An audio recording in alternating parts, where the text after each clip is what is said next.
বাবা শব্দটা উচ্চারণের মধ্যে এক আবেগ, ভালোবাসা, নিজের অজান্তে চোখের কোণে এক বিন্দু অশ্রু জমা হতে থাকে। সেই বাবাকে চিনতে আমাদের সময় লাগে 60 বছর। বয়স যখন 4 বছর, আমার বাবা মহান। বয়স যখন 6 বছর, আমার বাবা সব জানে, সব থেকে সাহসী। আমার বয়স যখন 10 বছর, আমার বাবা ভালো কিন্তু একটু রাগী। আমার বয়স যখন 12 বছর, আমি যখন ছোট ছিলাম তখন আমার বাবা আমার সাথে খুব ভালো ব্যবহার করত। বয়স যখন 16 বছর, আমার বাবা না খুবই ব্যাকডেটেড, নতুন কোনো টেকনোলজি বোঝেই না। আমার বয়স যখন 18 বছর, আমার বাবা দিন দিন কেমন খিটখিটে হয়ে যাচ্ছে।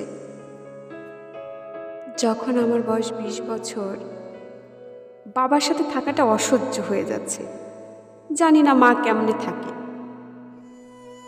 আমার বয়স যখন 25 বছর, আমার বাবা আমার সব কিছুতে বারণ করে, কে জানে কবে বুঝবে। আমার বয়স যখন 30 বছর, আমার ছোট ছেলেটাকে সামলাতেই কেমন মুশকিল হয়ে উঠছে।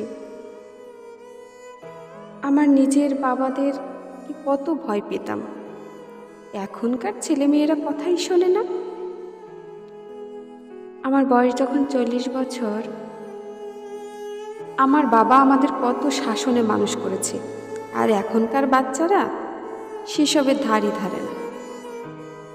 আমার বয়স যখন 50 বছর, আমি তো আশ্চর্য হই, আমার বাবা কত কষ্ট করে আমাদের মানুষ করেছে। আজকাল তো একটা বাচ্চাকেই মানুষ করতে দম ফুরিয়ে যায়। যখন আমার বয়স 60 বছর, আমার বাবা মহান ছিল,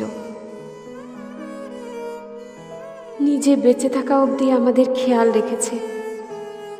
সত্যিই তো, নিজের বাবাকে চিনতে সময় লেগে যায় 60 বছর। বাবা, সত্যিই তুমি মহান।